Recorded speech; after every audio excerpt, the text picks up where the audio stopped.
Muy buenos días y bienvenidos a La Trinchera en la mañana de este sábado 14 de diciembre de 2024. Son las 8:20, las 7:20 en las Islas Canarias. Y antes de comenzar a repasar las principales noticias, os recordamos que nos gusta escuchar vuestras opiniones. Vuestras opiniones son la esencia de este programa. Hoy preguntamos: ¿crees que Puigdemont dejará caer a Pedro Sánchez? Podéis participar a través del número de WhatsApp al que nos podéis enviar vuestras notas de audio. En nuestro espacio de tertulia iremos escuchando vuestras opiniones. El teléfono es el 689 33 74 44. Repito, 689 33 74 44. También podéis opinar y contactar con nosotros a través de nuestra cuenta de Twitter, @trincherallamas. Además, os recordamos que tenéis disponible la playlist de La Trinchera con todas las canciones que suenan en el programa. La podéis encontrar en Spotify, en la web de radio y en redes sociales. Ahora sí, vamos a repasar la actualidad esta semana con Javier García. ¿Qué tal, Javier? Buenos días, ¿cómo estás? ¿Qué tal, Manuel? Buenos días. La conferencia de presidentes que se celebró ayer mismo en Santander terminó sin acuerdos en ninguna de las materias que estaban en el orden del día, ni financiación, vivienda, migración y sanidad. Pedro Sánchez reunió este viernes en Santander a los presidentes autonómicos en una cita en la que precisamente el foco estuvo puesto en la financiación autonómica tras el acuerdo entre el Partido Socialista Catalán y Esquerra Republicana de Cataluña para investir a Salvador Illa como presidente de la Generalidad. El encuentro, al que asistió en la primera parte el rey Felipe VI, se saldó con el único compromiso destacado de reunir a las comunidades en enero para abordar la condonación de la deuda, aunque este asunto no ha terminado de convencer a los líderes autonómicos. El gobierno de Pedro Sánchez ha planteado una serie de propuestas en los 4 temas sobre los que versaba esta conferencia de presidentes, aunque los dirigentes regionales, sobre todo del Partido Popular, han acusado al Ejecutivo de acudir a la cumbre sin voluntad de acuerdo al no haber negociado los trabajos previos. Sánchez hizo una declaración institucional ante los medios antes de iniciar esta cumbre. Lo que no hizo es comparecer posteriormente. Cedió el puesto en ese momento al ministro Ángel Víctor Torres para que diera explicaciones después de esta reunión. Unas conclusiones, las del gobierno, muy distintas a las del resto de asistentes. Rubén Fernández, ¿qué tal? Buenos días. Buenos días. Una cumbre que se salda sin acuerdos, pero que el gobierno considera un éxito. Ángel Víctor Torres, ministro de Política Territorial. Salgo más contento de cómo entré. Creo que ha sido una sesión plenaria de un altísimo respeto institucional. Pero sí con varios compromisos. El gobierno convocará a principios de 2025 un Consejo de Política Fiscal y Financiera en la que se impulsarán, dicen, la asunción por parte del Estado del endeudamiento a las comunidades autónomas de régimen común. Este es uno de los puntos incluidos en el pacto entre PSOE y Esquerra para investir a Sánchez y que incluía la condonación de un 20% de la deuda catalana. Lo más curioso es que a la vez Sánchez ha pedido a las autonomías reprogramar, dice, fondos de cohesión para destinarlo a la Dana de Valencia. Además, en este Consejo de Política Fiscal y Financiera, a principios de 2025 también se estudiará la reforma del sistema de financiación, aunque prometen que será bilateral y multilateral a la vez y que todas tendrán más recursos, con la duda de si al final se llevará a cabo el cupo catalán firmado con Esquerra. Salvador Illa, presidente de Cataluña. La propuesta de Cataluña es la propuesta de la solidaridad en materia de financiación frente al modelo de la insolidaridad de quienes practican la deslealtad fiscal. Sobre inmigración o vivienda, temas centrales de esta conferencia, no ha habido ningún acuerdo de relieve. Gracias, Rubén. Por su parte, el Partido Popular critica los incumplimientos e imposiciones del Gobierno en esta conferencia. Incluso vimos como ayer el presidente popular, Alberto Núñez Feijóo, calificó en redes sociales de muy decepcionante el resultado de este encuentro. Maite Loureiro, ¿qué tal? Buenos días. Buenos días. Las comunidades del PP se van con las manos vacías y el chantaje de una quita para camuflar el cupo catalán. Ayuso advertía en la reunión de la tentación de Sánchez y pedía que solo la Comunidad Valenciana se acogiera, como confirmaba que iba a hacer el presidente Carlos Mazón. El andaluz Juanma Moreno se mostraba comprensivo con la postura de Ayuso, pero evitaba aclarar si va a recurrir a la condonación de la deuda. Y no estando de acuerdo con condonar deudas, Madrid no pide que se le condone ninguna deuda, porque a cambio ha tenido una gestión eficaz de los recursos públicos que luego bien se critica por aquellos que, sin embargo, reciben del Estado muchísimo más. Aún así entiendo que en algunas circunstancias y después de la catástrofe que se ha vivido en Valencia, pues se tienda la mano. Hablar, en el caso valenciano, simplemente de una condonación de la deuda es como el que debe una hipoteca y el banco le dice que le va a perdonar pagar la cuota del mes de febrero. Y uno se alegra. Hombre, pues no voy a tener que pagar la cuota del mes de febrero. Pero los tipos de interés y el tiempo de devolución, en vez de pagar durante 20 años, vas a pagar durante 22. porque no te cambió el sistema y porque lo más importante sigues teniéndolo encima de la mesa.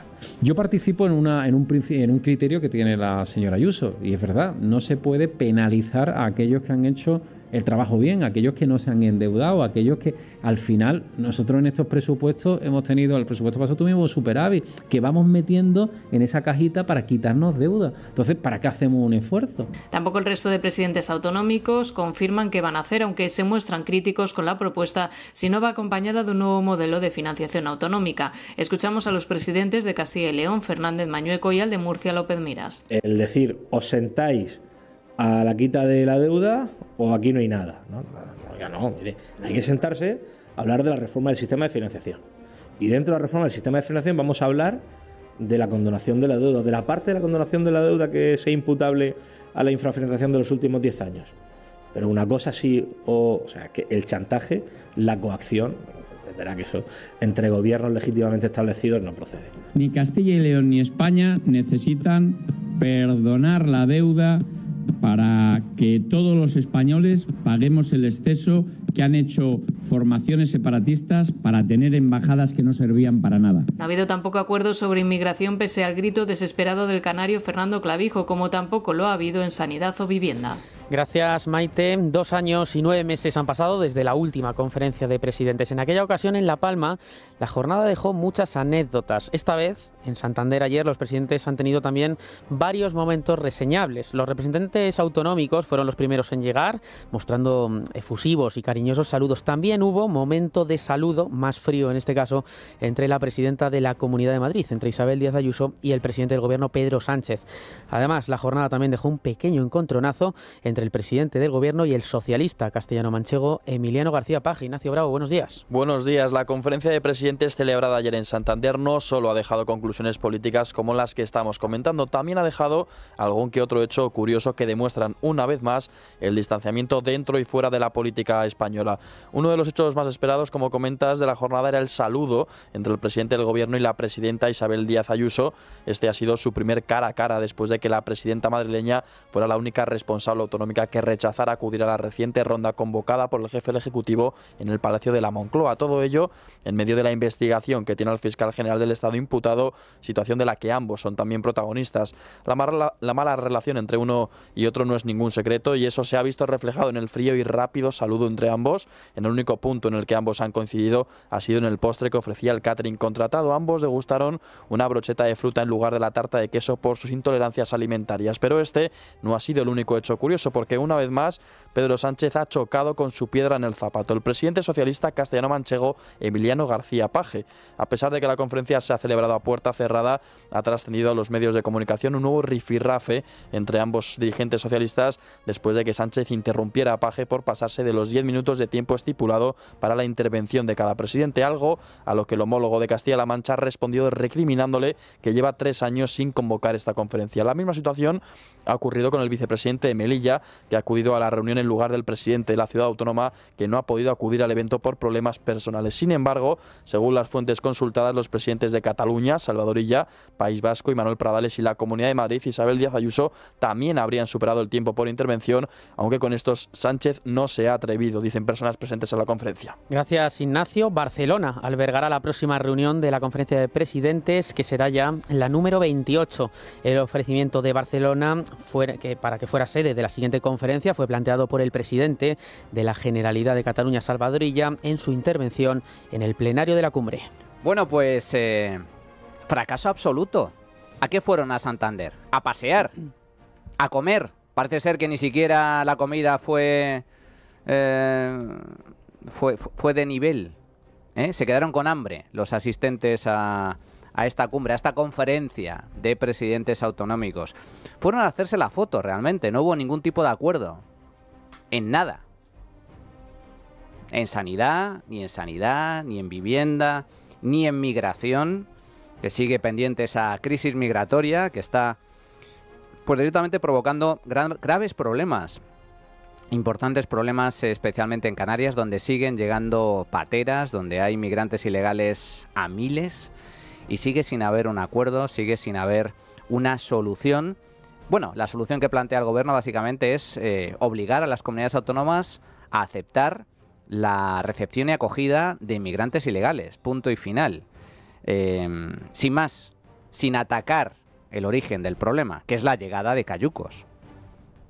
El gobierno se dedica a, hacerse fotos y no a solventar los problemas reales de la gente, los problemas reales de la población. No hubo ningún acuerdo, nada, absolutamente nada. El único anuncio relevante de esta conferencia de presidentes es que seguirán negociando y que a partir del año 2025, en pocos meses, habrá una nueva reunión para abordar el punto crucial, que es la financiación autonómica, en dos puntos concretos. El tema del cupo vasco, la creación de ese tercer fuero en Cataluña, de modo que los catalanes podrían llegar a recaudar todos los impuestos a imagen y semejanza de País Vasco y de Navarra, lo cual rompe con el régimen común.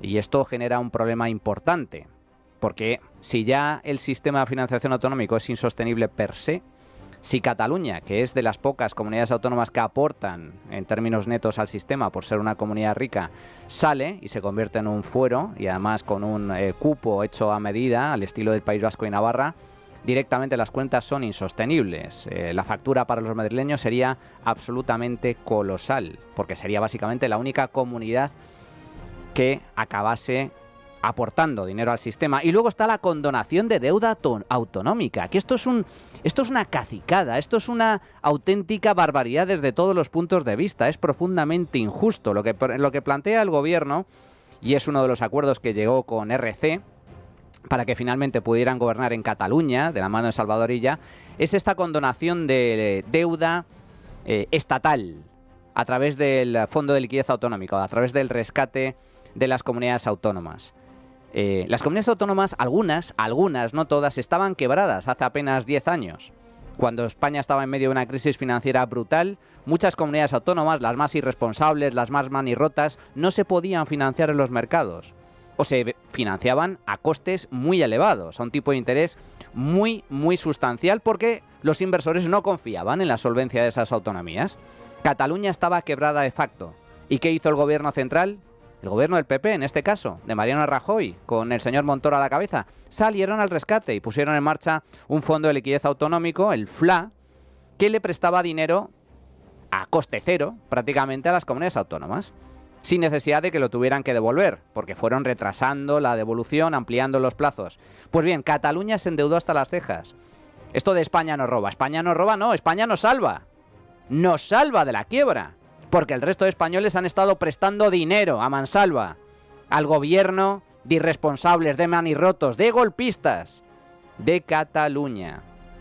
Y ahora que pide RC la condonación de la deuda y el PSOE se la concede. Esto de condonar la deuda, ¿qué significa? La deuda no desaparece. ¿Quién la paga? Si no la pagan los catalanes, si no la paga el gobierno de la Generalidad, ¿quién paga la deuda que se condona? Pues el resto de españoles. El resto de españoles son los que pagan la deuda. Y esta es la clave del asunto, porque se pretende condonar cerca de 40.000 millones de euros, unos 812 euros por cada español, pero como hay comunidades autónomas que no han pedido dinero prestado al FLA, porque no han necesitado ningún tipo de rescate, como Madrid, o lo que han pedido es muy poco dinero, resulta que al final les va a salir a pagar. Mientras que a los catalanes se les va a perdonar más de 1.000 euros per cápita de deuda, a los madrileños, debido a esta condonación, van a tener que pagar 865 euros más por cada madrileño gracias a esta condonación. Vaya panda de impresentables. Bueno, y todo esto que estamos comentando sucedió ayer en esta conferencia de presidentes en Santander, pero la semana comenzó con varias polémicas, como estamos acostumbrados ya en torno al gobierno de Pedro Sánchez. Una de ellas fue la ausencia el lunes de Pedro Sánchez a la misa funeral en Valencia en memoria a las víctimas mortales de las inundaciones que provocó la gota fría. La liturgia, que sirvió también para destacar la labor de los servicios de emergencia y los voluntarios, contó con la presencia de los reyes de España, de 400 familiares directos de los fallecidos, fallecidos, 3 ministros, el líder de la oposición Alberto Núñez Fijo y varios presidentes autonómicos. El PSOE y los socios de Pedro Sánchez justificaron la ausencia del presidente en el funeral. Por ejemplo, vamos a escuchar a Podemos, Javier Sánchez Serna, Águeda Micó de Compromís, Verónica Martínez de Sumar y también al portavoz socialista Patxi López. Nosotros en ese caso tampoco habríamos participado. No era necesario que ningún cargo político tuviera que ir a un acto que no es oficial, que no es institucional, y más que es un acto religioso y no laico. El Gobierno, igual que nosotras como Sumar, tenemos que estar en todos los actos organizados por la sociedad civil, sin embargo, este era un acto privado. Ayer no hubo un funeral de Estado, ayer hubo una misa funeral y el Gobierno estaba muy bien representado. Muy bien representado, dice Patxi López, que estaba el Gobierno con la vicepresidenta primera María Jesús Montero y sin estar el presidente Pedro Sánchez. Sin embargo, desde la oposición califican de cobarde la actitud de Sánchez, Miguel Tellado, portavoz del PP, y Pepa Millán de Vox. Es una noticia francamente lamentable lo que ha sucedido ayer con esa ausencia cobarde e indigna del presidente del Gobierno, ¿no? Bueno, es que desde todos se ha sabido que Sánchez es un cobarde. Y Sánchez es el principal responsable de que la catástrofe de Valencia hubiera adquirido semejante magnitud. Esto sucedió el lunes, cuando no asistió a ese funeral, pero al día siguiente, el martes, Pedro Sánchez sí asistió, junto a medio gobierno, a un homenaje por las víctimas del franquismo. Lo que no hizo en Valencia, lo hizo en este acto sobre la guerra civil. Hoy es un día para recordar. Y quiero, por tanto, que también mis primeras palabras sean para recordar el dolor de todas las víctimas de esta terrible dana que hace algo más de un mes asoló la península ibérica y con particular incidencia la Comunitat Valenciana. Sánchez sí estuvo en este acto sobre las víctimas de la guerra y también del franquismo. No estuvo en el funeral por las víctimas de la Gota Fría y ni Sánchez, ni ningún ministro, ni los reyes de España estuvieron el pasado sábado en el acto de reapertura de la Catedral parisina de Notre Dame.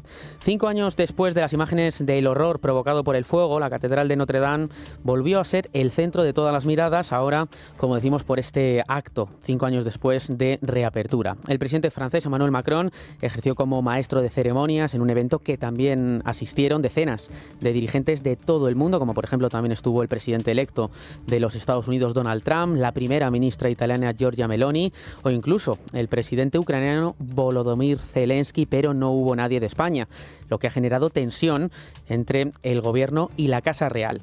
La ausencia institucional de España en este acto pone de nuevo el foco en esa relación gobierno-Casa Real. El martes, la portavoz del gobierno Pilar Alegría intentaba rebajar dicha tensión en la rueda de prensa posterior al Consejo de Ministros. La no asistencia por cuestiones, lógicamente, de agenda, creo que se entienden, se comprenden y ciertamente, como les decía, nos parece una polémica, lo digo otra vez, con el máximo respeto, ciertamente artificial.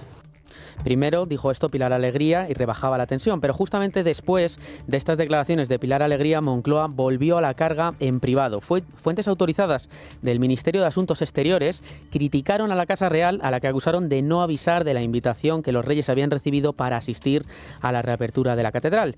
Sin embargo, según fuentes de la Casa Real, las invitaciones de las autoridades francesas a los reyes y al ministro también de Cultura, que también la recibió, Ernest Urtasun, se gestionaron a través de la Embajada de España en París, lo que indica que el Ministerio de Asuntos Exteriores, encabezado por Álvarez, estaba al tanto de estas comunicaciones. Este detalle precisamente contradice las declaraciones de José Manuel Álvarez, quien afirmó haberse enterado de la falta de la presencia española en este evento por la prensa. Por su parte, como decimos, también recibió la invitación el ministro de Cultura, Ernest Urtasun. No fue, justificó su ausencia porque tenía en su agenda un acto, una visita al circo. A mí me parece que es un ámbito cultural al que hemos prestado demasiado poca atención en los últimos años. Por eso sí, voy al circo como ministro porque es mi obligación y también voy a hacer un nuevo plan nacional del circo porque creo que el circo lo merece. Y después, mire, sobre la cuestión de Notre Dame, no voy a seguir avivando la polémica. Yo ya lo he dicho, Notre Dame es un gran lugar. Fuentes de Moncloa, finalmente, entre este pequeño rifirrafe entre Moncloa y Zarzuela, confirmaron que finalmente el tema se zanjó en el avión en el que tanto el rey como el ministro de Asuntos Exteriores viajaron el martes a Italia. Ahí parece ser que todo se solucionó. También desde Casa Real intentaron transmitir una sensación de normalidad absoluta. Pero eso sí, la realidad es que esta vez no ha sido la única polémica entre Moncloa y Zarzuela. Ignacio Bravo, buenos días de nuevo. Efectivamente, la ausencia institucional de España el pasado sábado en la reapertura de la Catedral de Notre Dame ha vuelto a dejar en evidencia la inexistente relación entre la Casa Real y el Gobierno, ya que no se trata del primer encontronazo entre ambas instituciones. Solo en los últimos 6 meses, Zarzuela y Gobierno han chocado hasta en 5 eventos distintos. El más reciente y uno de los más polémicos tuvo lugar el pasado 3 de noviembre, cuando el rey pidió acudir a Paiporta junto a Carlos Mazón y Pedro Sánchez días después de la catástrofe en Valencia. Este acontecimiento terminó con el presidente del Gobierno huido entre gritos y lanzamientos de palos y barro, mientras el monarca permaneció firme y trató de calmar a todos los afectados y voluntarios que se encontraban en la zona cero de la Gota Fría. Otro de los acontecimientos ocurrió hace precisamente un año, cuando el rey Felipe VI decidió acudir a la toma de posesión de Javier Milei como presidente de Argentina, pero el presidente del Gobierno decidió que el rey viajara solo, ya que se encontraba en pleno conflicto diplomático con el líder argentino después de que éste llamara corrupta a su mujer. No se equivocaba Javier Milei, por cierto, puesto que una semana más tarde la mujer del presidente, Begoña Gómez, era imputada por la justicia española. Este nuevo desencuentro entre la Casa Real y el Gobierno contrasta con las tomas de posesión de líderes más afines al Partido Socialista, como cuando envió a 2 ministros junto al rey a la toma de posesión de Lula da Silva o a 3 ministros a la de Gabriel Boric en Chile. El Gobierno también decidió dejar solo al rey en su gira por los países bálticos solo una semana más tarde del choque en Argentina. El Gobierno dejó a Felipe VI sin ministro de jornada por segunda vez en solo 2 semanas, pese a que la Constitución en su artículo 64 obliga a que un miembro del Ejecutivo refrende siempre los actos del monarca. Este artículo incluye además que este refrendo del presidente del Gobierno o los ministros no puede modificarse y que solo puede obviarse en las decisiones de organización de la Casa del Rey. Pues abandono total, increíble, surrealista, vergonzoso lo que ha sucedido esta semana. Absolutamente vergonzoso. Ninguna representación institucional de España en la reapertura de Notre Dame, que no solo es una catedral, es símbolo de nuestra civilización, es referente de la civilización occidental, de Europa, del cristianismo, de nuestra cultura, de nuestros valores, de nuestros principios. Había 40 jefes de Estado que acudieron a la reapertura. ¡40! Y España, que es país vecino de Francia, no había nadie. Los reyes se excusaron, y se excusaron con argumentos, con lógica, porque tenían un viaje programado a Italia de varios días, al más alto nivel, y por lo tanto, por cuestión de agenda, no podían asistir. Pero es que también invitaron al ministro de Cultura, al señor Urtasun. ¿Y qué hizo Urtasun? No fue. Se excusó. ¿Por qué? ¿Tenía algo realmente importante? ¿Estaba hospitalizado? ¿Se estaba muriendo? No. Tenía programada una visita al circo. Al circo. España sí que es un circo. Bajo el sanchismo. Eso sí que es un circo. Vergonzoso. Lo de Notre Dame, vergonzoso. ¿Pero qué me dicen del funeral de Valencia? 400 familiares. En esa misa, en memoria de las víctimas. Más de 200 muertos. Decenas de miles de afectados. Este gobierno es un gobierno de miserables que ha abandonado a su suerte a todos los afectados por la gota fría de Valencia. Pedro Sánchez los ha abandonado ya 3 veces. Cuando dijo: si necesitáis ayuda, me la pedís. Y no decretó el estado de emergencia para enviar a todas las fuerzas, a todo el ejército, a toda la policía, a toda la Guardia Civil.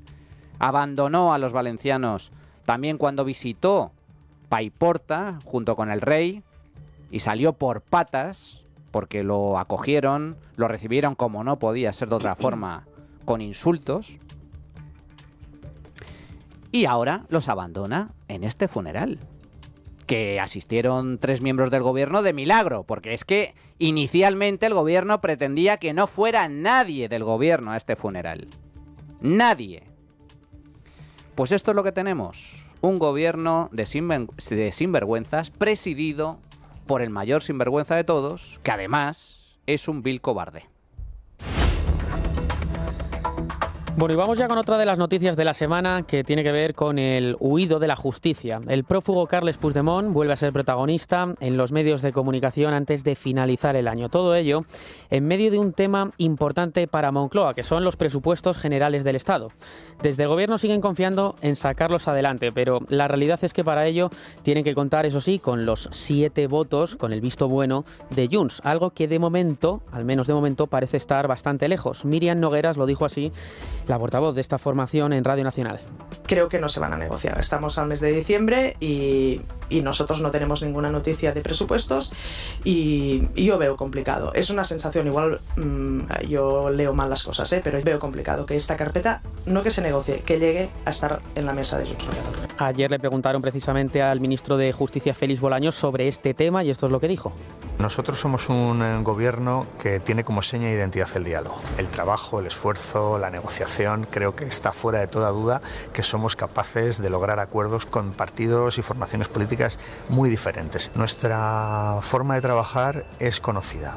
Discreción en las conversaciones y acuerdos públicos. En eso estamos, en los presupuestos y en el resto de leyes. La realidad es que si el prófugo no facilita la aprobación de los presupuestos, la legislatura podría terminar pronto. Es por ello que esta semana ha realizado Puigdemont varios avisos políticos con el fin de meter más presión a Pedro Sánchez para que cumpla con los acuerdos pactados. Puigdemont destaca que tras un año de vigencia del acuerdo que facilitó la investidura del líder socialista, la relación entre ambas partes está lejos de ser satisfactoria. Considera que Pedro Sánchez no es de fiar y por eso el primero de los avisos lo dio el lunes. Su partido, Junts, registró en el Congreso de los Diputados una iniciativa parlamentaria para pedir a Pedro Sánchez que se someta a una cuestión de confianza.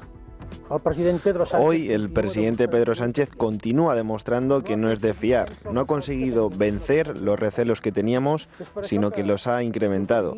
Es por eso que hoy, justo al inicio de esta comparecencia de prensa, el grupo parlamentario de Junts per Catalunya ha registrado en el Congreso de los Diputados una iniciativa parlamentaria que le pedirá al presidente Sánchez, si se aprueba esta iniciativa, que pida someterse a una cuestión de confianza. Algunos de los socios que le dieron los votos a la investidura, como somos nosotros, consideramos que no ha hecho bastante para merecer nuestra confianza, a pesar de que ha tenido muchas oportunidades y que hemos sido muy generosos y que hemos sido muy pacientes. I que hem estat molt generosos i que hem estat molt pacients. La cuestión de confianza, de acuerdo con el artículo 112 de la Constitución, la tiene que presentar el presidente del Gobierno. Se trata de un mecanismo parlamentario contemplado para medir el respaldo de un ejecutivo al que corresponde su presentación y que necesita mayoría simple para superarla. En caso contrario, el presidente debería presentar su dimisión. Pero Moncloa ya ha dicho que el presidente Pedro Sánchez no se va a someter a ninguna cuestión de confianza. Lo ha dicho Pilar Alegría, la portavoz. La cuestión de confianza. Ustedes saben perfectamente, lo conocen, que además es una prerrogativa del presidente del Gobierno y además, evidentemente, no hay ni intención ni necesidad, sobre todo porque el presidente del Gobierno cuenta con el apoyo de la mayoría de los ciudadanos en este país, como se vio claramente demostrado, ¿no?, en ese pacto de legislatura, en ese pacto de investidura. Ese fue uno de los avisos, la cuestión de confianza, pero no ha sido el único aviso del prófugo de la justicia. Luego, al día siguiente, el martes, Junts se unió al Partido Popular para tumbar un impuesto del Gobierno. Se trata del impuesto sobre la producción eléctrica.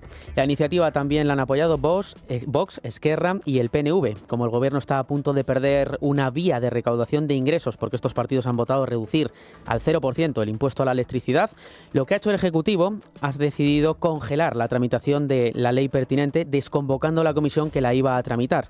Según las cifras que manejan los propios populares, esta modificación del impuesto supondrá un ahorro de 400 millones de euros para las familias españolas, de 500 millones de euros para las pymes y de 200 millones para grandes industrias. Pero el gobierno de Pedro Sánchez, para ellos, supondría una pérdida de 1.500 millones de euros. Por eso la han paralizado. No es la primera vez que los de Puigdemont y los de Feijóo votan juntos en el Congreso de los Diputados. Son acercamientos que incomodan al gobierno, pero que no significa que ambos partidos se vayan a unir para acabar con Pedro Sánchez. De hecho, ayer mismo miembros socialistas se reunieron en Suiza con Junts. Adrián Pajares, ¿qué tal? Buenos días. ¿Qué tal? Buenos días. Tras las últimas derrotas parlamentarias forzadas por PP y Junts y el acercamiento entre los dos partidos en materia económica, ciertos sectores ya apuestan por un supuesto apoyo de ambas formaciones y una posible moción de censura. De hecho, Gabriel Rufián ya vaticina que Junts hará presidente a Feijóo. Pues están a punto de pedirme el número del gordo de Navidad. Pero es que los conozco mucho y estoy absolutamente convencido de que Junts hará tarde o temprano presidenta Feijóo, vía la que sea, y que simplemente está llenando el camino tanto en Cataluña como aquí. Sin embargo, desde el Ejecutivo aseguran que al Gobierno le queda legislatura para rato. Esto comentaba Yolanda Díaz en el Congreso Federal de UGT en Málaga. Tenemos retos, ¿no?, de transformación importantes, y sí le doy una mala noticia a la oposición de nuestro país. Hay Gobierno de coalición para rato, y sobre todo ¿saben por qué lo hay? Porque enfrente está la nada. No hay nada, no hay ninguna propuesta política. La realidad es que no hay nada de nada por parte del Gobierno ante la incapacidad de aprobar la gran mayoría de leyes en el Congreso y la dificultad para aprobar los presupuestos de cara al próximo año. De momento, tanto Junts como populares niegan cualquier posible entendimiento a futuro. De hecho, el secretario general de Junts, Jordi Turull, afirmaba en Catalunya Radio que todo es una fantasía. Si el presidente Pedro Sánchez nosaltres no ens en fiem... Si con Sánchez no nos fiamos, imagínese con Feijóo. Si Feijóo presenta una moción de censura y espera el voto de Junts, lo he dicho siempre, es una fantasía, no lo haremos. Junts per Catalunya, ja ho he dit 1000 vegades, és una fantasia, no ho farem. Además, representantes del PSOE y de Junts se reunieron ayer viernes en Suiza para acercar posiciones y limar los desencuentros que mantienen en vilo al Ejecutivo de Pedro Sánchez. En la reunión estuvieron Jordi Turull y Míriam Nogueras por parte de Junts, y de las filas socialistas, Santos Cerdán, secretario de organización, y su número 2, Juan Francisco Serrano. De momento no ha trascendido los asuntos concretos de la reunión, sin embargo, están sobre la mesa sin duda las reivindicaciones de los independentistas y también las nuevas peticiones de los socialistas, que básicamente consisten en conocer el precio a pagar para que los 7 diputados de Junts en el Congreso apoyen los presupuestos generales del Estado. Y según las últimas informaciones, el propio presidente del Gobierno, Pedro Sánchez, estaría dispuesto a reunirse con el prófugo Puigdemont. Gracias, Adrián. Ya hemos visto 2 avisos de Puigdemont al Gobierno, pero hubo un tercero. Se celebró el miércoles la sesión de control al Gobierno en el Congreso de los Diputados. Allí volvimos a asistir a una sesión bronca donde las acusaciones entre Partido Popular y PSOE por los casos de corrupción volvieron a ser los protagonistas de la mañana. Además, y aquí viene este tercer aviso, Junts volvió a lanzar este aviso a Sánchez. Lo que estamos haciendo nosotros es lo que nadie más se atreve a hacer.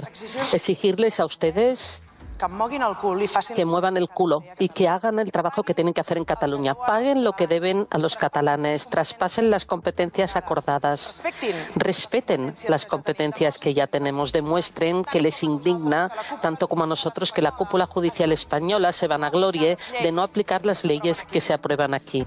Le dijo Míriam Nogueras, la portavoz de Junts en el Congreso, a Pedro Sánchez que se moviera. Habrá que esperar para ver si los de Puigdemont van de farol o no. Sánchez contestó a Míriam Nogueras con el tono habitual cuando se dirige a sus socios independentistas. Un tono tranquilo y apacible que con el resto de grupos no muestra.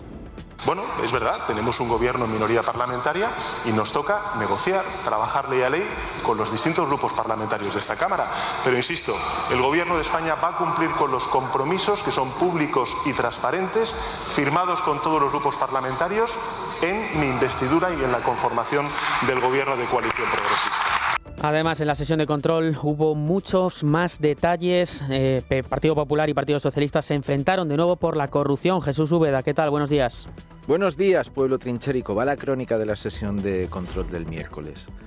Feijóo no estuvo mal sin estar del todo bien. La intervención del genovés Alfa supo como un doble de cerveza servido hace 20 minutos.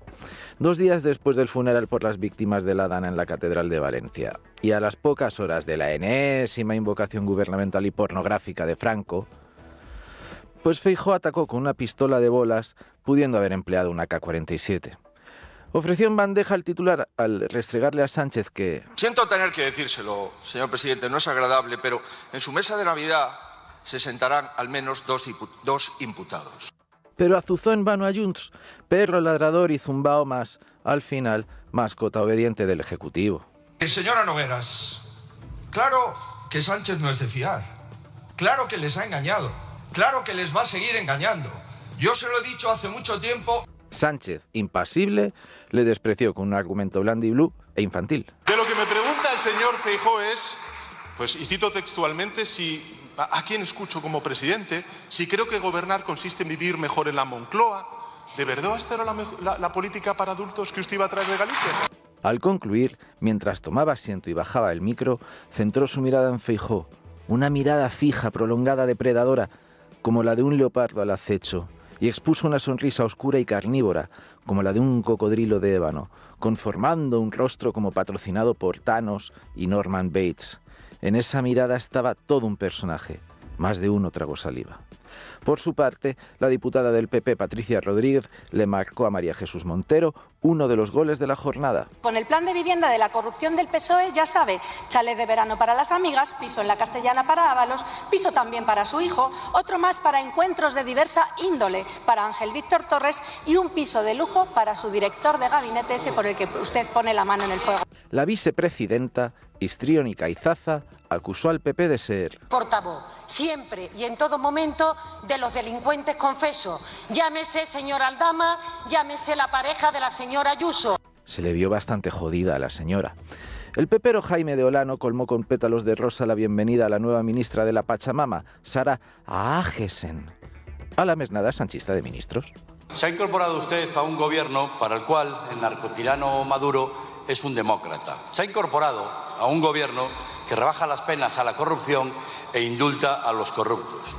Un gobierno para el que la prensa libre y los jueces son los enemigos y los corruptos destacados miembros de ese mismo gobierno o del Comité Federal del Partido Socialista. Un gobierno con un presidente más preocupado por un dictador muerto hace 50 años que por las más de 220 víctimas de la riada de Valencia del pasado mes. Más de un periodista no tardó en darse el piro del Palacio de las Cortes porque a las 12:30 se servía la copa de Navidad en Moncloa. ¡Alcohol gratis! ¡Cualquiera se resiste! Aprende llamas. Abrazos, queridos. Gracias, Jesús. Mientras Junts y el Partido Popular pactaban el martes, como estábamos comentando, suspender el impuesto del 7% a la producción eléctrica, comparecía en una subcomisión en el propio Congreso de los Diputados el abogado de Puigdemont, Gonzalo Boye, donde se debatía sobre víctimas de delitos de odio. Boye denunció que los políticos independentistas catalanes fueron objeto de supuestos delitos de odio durante el proceso independentista y estuvieron desprotegidos por las instituciones. Sus quejas han sido desdeñadas por los portavoces de la mayoría de los grupos parlamentarios y no solo de la oposición como PP y Vox, sino también por parte de Sumar o incluso de Esquerra Republicana de Cataluña. La popular Cayetana Álvarez de Toledo desenmascaró las tretas del abogado en una brillante intervención, tachando al letrado de mercenario del odio. ¿Usted qué hace aquí? ¿Cuáles son sus méritos para comparecer en esta subcomisión? Los del especialista en odio, claro. No por víctima, sino por practicante. Mire, ¿sabe qué es esto? La sentencia que le condenó a usted a 14 años, 8 meses y un día de cárcel por el secuestro del industrial Emiliano Revilla. Usted colaboró con la banda terrorista ETA. Usted dio apoyo logístico al comando dirigido por Urruzulo Sistiaga, un sujeto sanguinario. Usted vigiló a Revilla y participó en el montaje del Zulo, donde lo mantuvieron encerrado 249 días, hasta que su familia, desesperada, pagó el rescate. ¿Qué hago aquí? Cumplir con la ley, porque cuando le citan a uno en una comisión del Congreso, los ciudadanos tenemos obligación de comparecer. Yo no he venido como abogado del señor Puigdemont y se me ha indicado como abogado del señor Puigdemont. He venido como abogado de muchísimos independentistas que han sido víctimas de delitos de odio.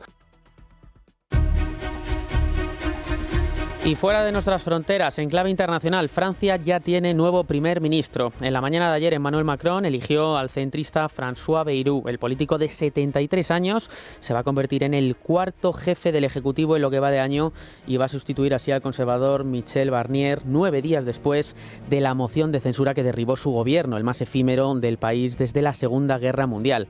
Bayrou se considera un peso pesado político del suroeste de Francia, que se define como un hombre del campo. Fue exministro de Educación y alcalde también de la ciudad suroccidental de Pau. Ha sido aliado y confidente cercano de Emmanuel Macron desde que este llegó al poder en el año 2017.